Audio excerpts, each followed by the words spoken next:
So we're going to get into the swing, push it down nice and low, coming through our sumo squat.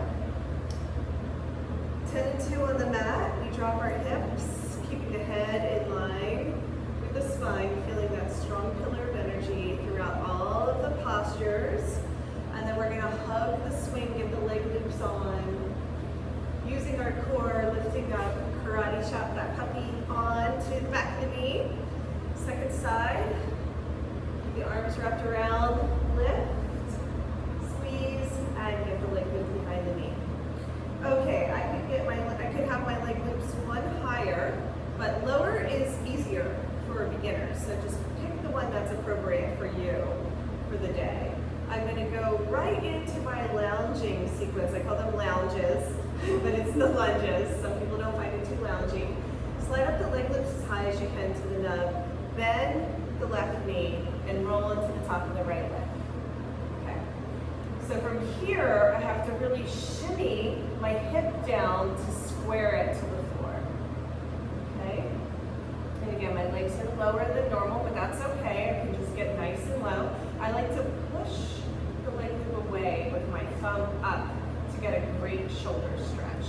So even though this is a hip sequence, right, working with legs and hips, I can also incorporate the arms. I'm making a strong bicep curl with my left arm, and I'm pressing strongly with my right hand straight out of my shoulder. Beautiful. Go ahead and sink the hips back. We're going to roll back to neutral. Sometimes it's good to do a little sway or swagger in between to neutralize the hips.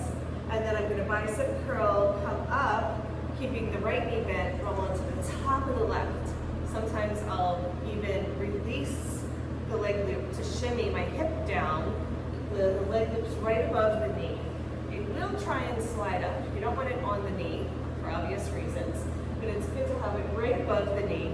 I can push away to deepen the stretch, and I'm doing a bicep curl with my right hand so I can lift my chest.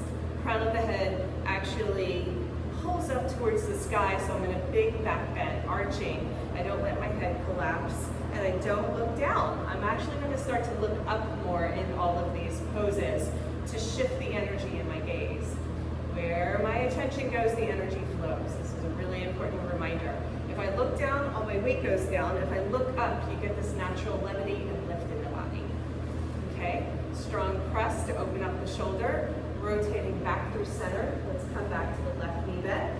Roll onto the top of the right and press away. So when I press the back arm, that is a big shoulder opener. I can bend the right elbow and press the left arm straight, and that's a completely different stretch. I call this bow and arrow. Right? It looks like we're shooting an arrow on our front hand. This pose can also be done with the foot finding the ground if the hips are tight. And so I'm pushing into a lunge, really wide with the legs. I'm trying to take up the full width of the mat. And then I keep the crown of the head towards the sky. Strong left arm pressing forward. From here, I can go right back in to leg loops at the knees and roll into the top of the thigh. Again, bow and arrow, shoulder stretch, bow and arrow, shoulder stretch.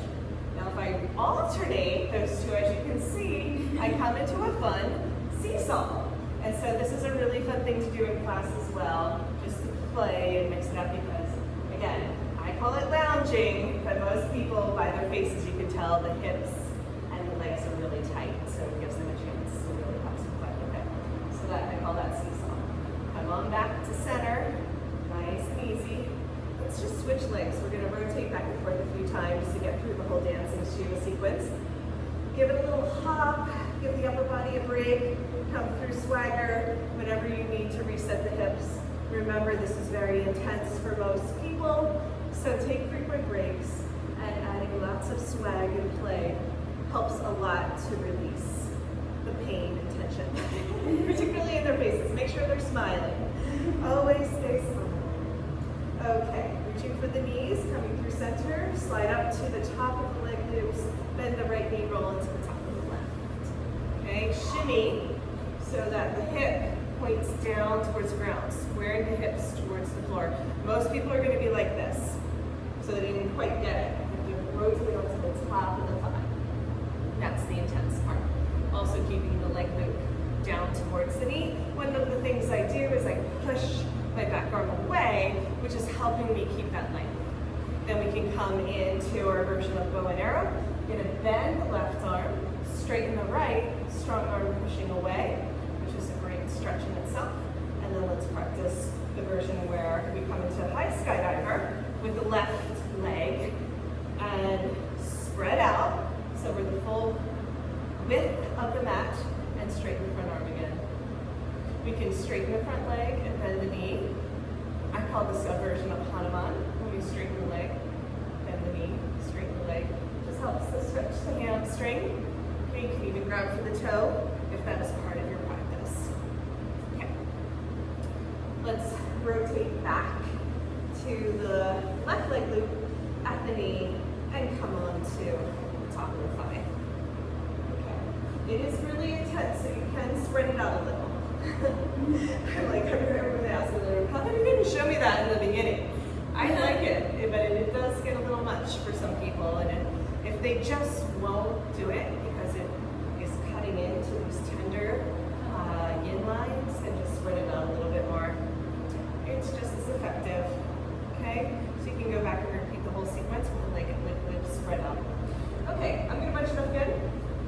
Roll into the top of the knee. I'm gonna bend the knee, holding on to the left foot with my left hand, thumb up. Really important, I call it cool Jesus. All the poses, we have the thumb up, and that is so we're externally rotating and getting the spiral in the shoulders. Okay? Most people will have a hard enough time just even grabbing for the foot. Foot is pointing up towards the sky, parallel to the leg loop. Pull with your right arm to lift the chest, crown of the head towards the sky as you drop the hips. Big stretch. From here you can get the foot into the elbow crease and balance for dancing Shiva with the hand mudra. Okay? Now, sometimes I will hold on to the foot and straighten the front leg to grab for Hanuman, but you're spring loaded. So sometimes you can also bounce out if you try to do that version. So the easier version is to release the back leg and come into Hanuman with straight legs. Okay? Do whichever version feels good. It's much harder to keep the foot hooked, right? Did you try it? Yes. Okay. Let's reset and finish up that sequence with dancing Shiva, right knee bent. Give the hips a sec. I usually roll the ankles around as well. Give the legs a chance to unwind. Reach forward for the knees, slide up the leg loops as high as you can.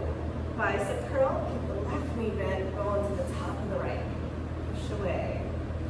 Bend the knee, so my thumb's up to begin. When I bend the knee, the foot, the inner arch of the foot finds the hand. So this is dancing Shiva, pulling with the left hand, bicep curl to lift the chest while dropping the hips. So that dynamic tension of the upper body lifting, the lower body dropping. You can bend the elbow and get the foot into the elbow crease and come into hand mudras. Okay, try grabbing from the foot. If you did it on one side, try it on the other. It's very hard. Everyone's like, it's so far away. Well, then release the back leg and try straight legs for Hanuman. Flying Hanuman. Okay, cool. Come on back. The only one that we didn't do in the beginning, because we were practicing our Hummingbird and Skydiver in the last video, is straightening the arms.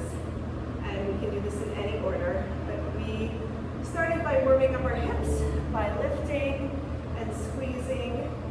This is a warm-up lap for our splits and for our Skydiver butterfly, and then to come into the full Hummingbird, we press both leg loops away, straighten the arms, and sometimes we flutter like this if it's tight. If the hands are coming directly out of the shoulder joints and the crown of the head is towards the sky, hips are dropping, then it's easier to stay still or steady. And if you lift up too high or drop down too low, typically that's how you get into the flutter. So just try to find the balance point for that. And I think that's all. That's all of dancing Shiva. Woo! We are complete. Okay, let's come on out nice and easy, taking the leg loops off, staying seated, returning to our sumo squat before exiting the swing. A nice way to just cool down and unwind is to come into a gentle back bend here. So we can come into our whole black swan series and do some flips if we were going to go more into our advance. If we're going to stay into our restorative practice, a gentle back bend from sumo, or even a low bada, where we push our forearms into the swing to keep the chest lifted. I let our hips drop, rocking from side to side, pushing the knees open. And I'm letting the swing slide higher than normal, letting my shoulders squeeze up towards my ears so my knees can be closer to the ground. Doesn't that feel good? Yeah. Low bada is one of my favorites. And it's great because from there you can push the feet into the earth and the knees come forward and rock back, and it's like you're coming into a camel pose, right? Yeah. Pressing the hips, but it's a great stretch for the calves, for the feet. And it can be very gentle, or then we can go into a back